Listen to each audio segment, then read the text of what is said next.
Tomatos was a game that came out in mid-1990s and was bought by lots of people.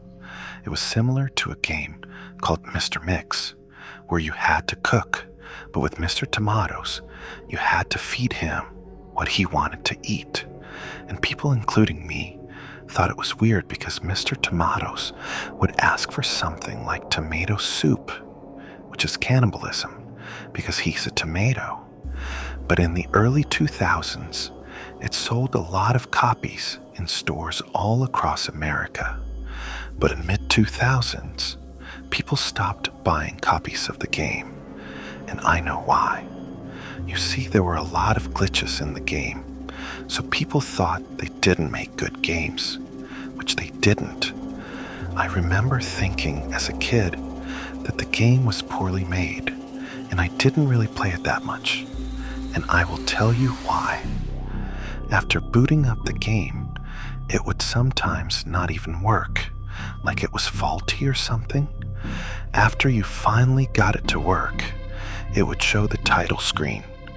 On the title screen was a shop, options, how to play, and a blender on the left. And if you click on the blender, it will blend a smaller version of Mr. Tomatos and start the game.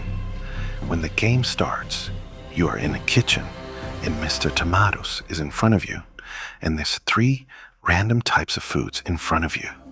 Then Mr. Tomatos says, "Hi, I'm very hungry, but I can't eat on my own." After he will say something like, "I want a chocolate bar." Then, if you pick the right one, then they would eat it and tell you to give him something else.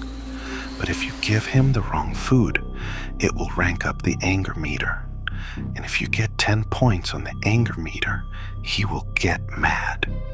And if he gets mad, he will get demonic and start eating brains.